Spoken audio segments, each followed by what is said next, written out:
What is up? My name is Douglas Nyback. This is DNA. My editor and producer Dahlia has compiled for me a bunch of TikToks that are like famous acting TikToks, acting advice, all that stuff. Today I'm going to be breaking them down, trying to extrapolate actionable, practical advice for you from these. I don't know what she has selected. I've never seen any of these before, so we're going to see how this goes. I don't want to delay at all. Let's just get into this thing. Let's go. All right, we got Michael Caine. And what you do is you pick an eye.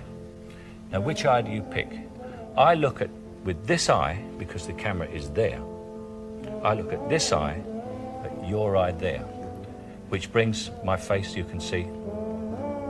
If I look with this eye at that eye, look what you get. You see the difference? But it's the same look. And if I keep blinking, it weakens me. But if I'm talking to you, and I don't blink, and I just keep going. This is the famous Michael Caine blinking. And I don't blink, and I keep on going, and I don't blink. You start to listen to what I'm saying, and it makes me a very strong person, as opposed to someone who is sitting there going.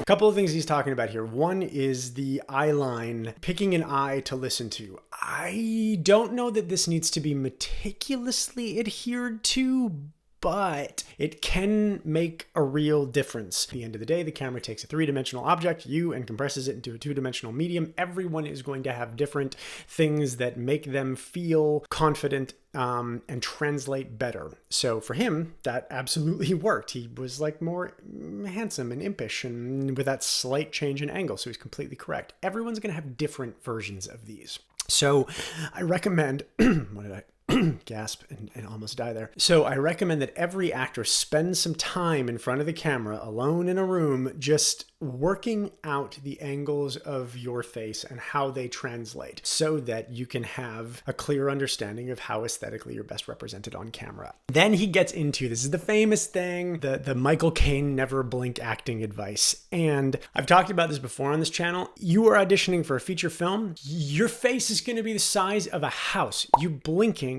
is the front windows folding in half. That is a huge, huge change. He's right. It might not necessarily make you seem indecisive, but it is like blinking a lot is telling a story for your character. So the important thing here is not that you can never blink, but man, Nicole Kidman, she hasn't blinked since like 1987. Michael Fassbender never blinks. Friggin' Cate Blanchett. When has Cate Blanchett ever blinked? You ever see Brad Pitt blink? No, nobody blinks. What you don't want is any part of your instrument that is being recorded on camera to be out of your control. Can you blink? Yeah. Should you blink a lot? No. Should your blinking be under your heckin' control? You bet your cotton socks it should. On to the next video. Oh, we got some Ryan Gosling. You know, you're lucky to get an audition. Then you get it. You get there. You walk into a room full of guys that look just like you. You realize you're not the only one that wore the cowboy hat. Then you can hear the other guy in the other room auditioning. He's totally right about this. Like, you walk into a room with 20 guys who look exactly like you. Like, I'm friends with a lot of these guys now because we're all going up for the same shit. And now you're thinking about not doing it like him as opposed to doing it the way that you wanted to do it.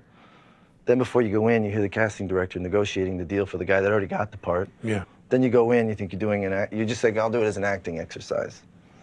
I know I'm not going to get it. I'll just take it as an experience, you know. And then you get to the scene where you're supposed to cry over your friend. And you get the tears going and you're emotional. You go to your car, you got a parking ticket because the street cleaning sign has been covered by the auditions this way sign. Then you get in your car, you change, you muster up, you know, the guts to go back to go to another one, and and you wait in traffic for 2 hours and you go through it again. So this is like a really phenomenal breakdown on what the life of a really busy actor is like when you're auditioning a lot. And it's funny. And at this point, he's at this stage when he's being interviewed where it's like, all right, well, he's past that. So hindsight is like, can be a blanket of comfort. There is a grind to auditioning a lot. I was just having a a conversation with a good friend of mine. His name's John McLaren. We had him on the podcast. We were hanging out on Friday. He had just gotten done like a crazy week of auditions, like an audition every day, sometimes two, all self-tapes now. But basically it's like you finish one, you start studying for the other. You finish one, you start prepping the other. You finish one, you start prepping the other. You just go and go and go and go. And the reality is that you might not book any of them. Some of these could well be on offer before you ever even get seen. Your tape may never be watched. If it is watched, it may only be 10, 15 seconds of it. You don't know. I very much believe that actors need to cultivate a love for the auditioning process. He talks about treating it like an acting exercise, because it is. Every audition, to a degree, is an acting exercise. There's a couple of mindset things that can help deal with this. The first one is understanding that booking is wonderful, and it is the objective of auditioning, and auditioning is a journey. In every good audition, you are laying groundwork with casting, teaching them, hey, we can bring you back, we can trust you, we can trust you, we can trust you, till eventually that leads to an opportunity where you are the right fit for the project, and then you book it. But understand that like the actual objective of each audition is different. When I was just starting out, I had an acting teacher tell me that getting a callback is as good as getting the job. That was at the time when like in-person callbacks were the norm. That's casting telling you, that's everybody saying, hey, we think you can do this. Are you the right fit or aren't you? Now we have less of those opportunities because it's all self-tapes. So the metric that I use is, are the same casting directors continuing to bring you in? Are they bringing you in consistently? And are the roles that you're being brought in for good roles? If that's happening, then the other shoe is eventually going to drop and you're going to book something. The other thing that I'm going to say here, this is a very charming video, but sometimes this grind, sometimes you're not going to like it. That's tough because you might love it and you might not like it at the same time. Every actor goes through this at some point, especially like you start out, you start getting auditions, you're like, yes, everything is great. And you genuinely love it and like it at the same time. And that is wonderful. And that will eventually change. Eventually you may find that you love this, you want to do it, and it fucking sucks right now. And I don't like it. And I'm going to keep doing it because I love it. And eventually you will go into another period of your life where you do like it. That's going to ebb and flow. And that's going to happen on set too. I love this and I like it. And I love this. And I've been filming this show now for 6 months and we're on episode 18 of 22 this season.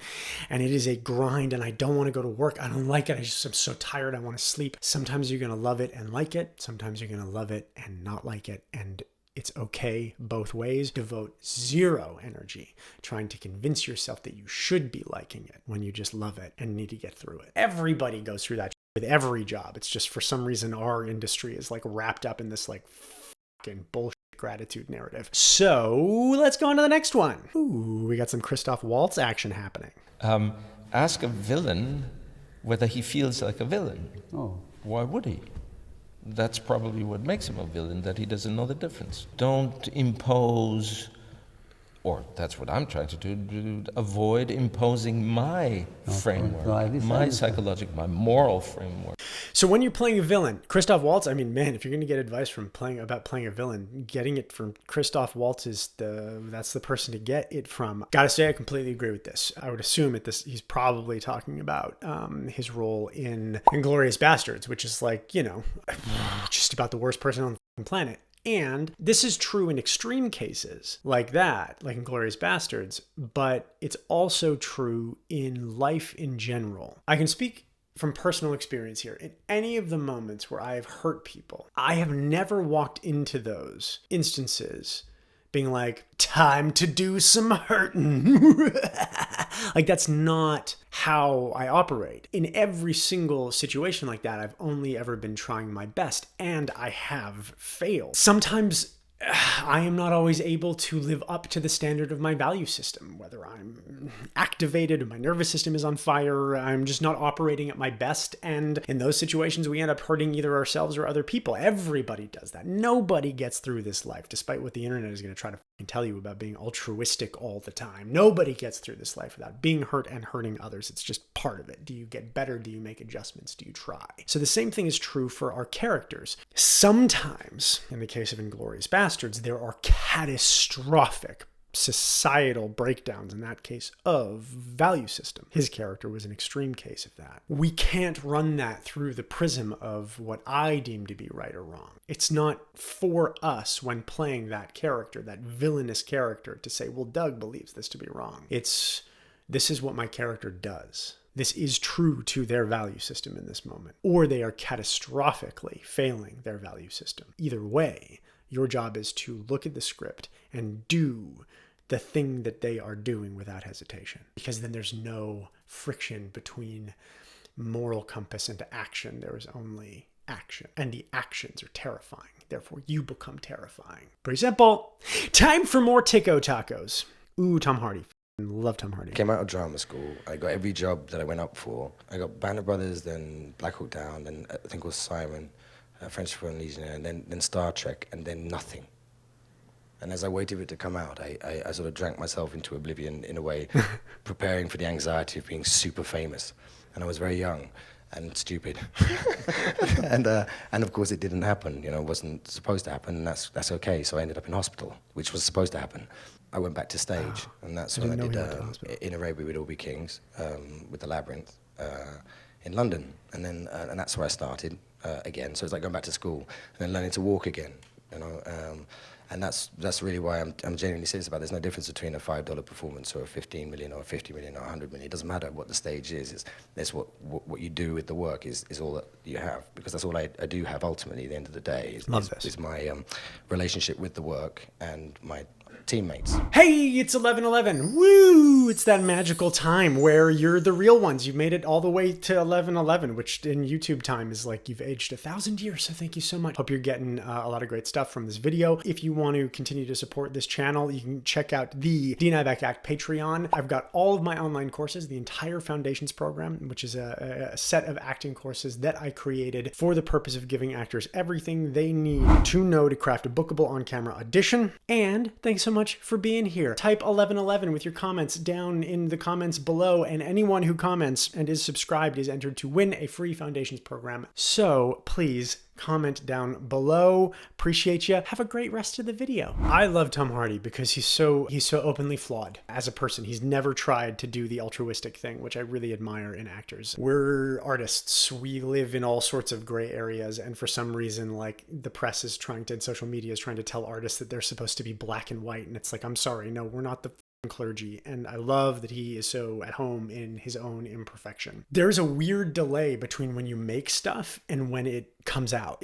Like movies that you make, usually it's at least a year delay. Same thing with TV projects. There's a huge delay, and it's weird. It's a weird psychological game because you finish something and then there's no immediate catharsis. In theater, you get done a show, you get applause, woo, right? Like everybody's like, that's so great. Or, you know, they hate it and they walk out and there's no applause, or they've been coughing the entire performance or whatever, but at least you know that it's either good or shit, right? Film and TV, you don't get that. You don't get that until like a year later, sometimes 2 years later. Huge swaths of time pass, and it is a weird psychological game to play with yourself. And very often, especially if it's like a really big thing that could be a career-making thing, you could be like a bartender. You can shoot this thing that could be life-changing, make a chunk of money, but then you could not work for like another year, and you need to go back to that bartending job despite the fact that you have this thing that when it launches could launch you. You just don't know.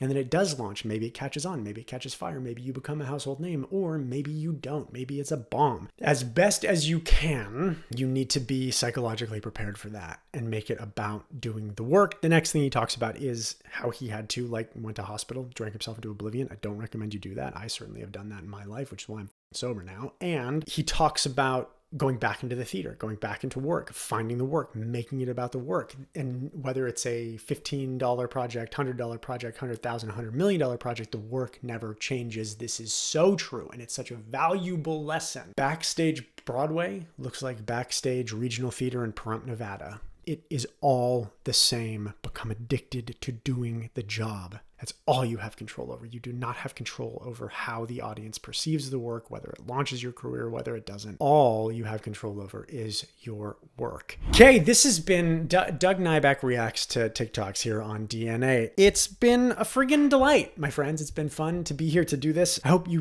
got some helpful things from this. All of these individual things they are helpful. They're full of helpful advice. And I hope that this distilled them down into more actionable, playable things for the non-famous, non-rich actor.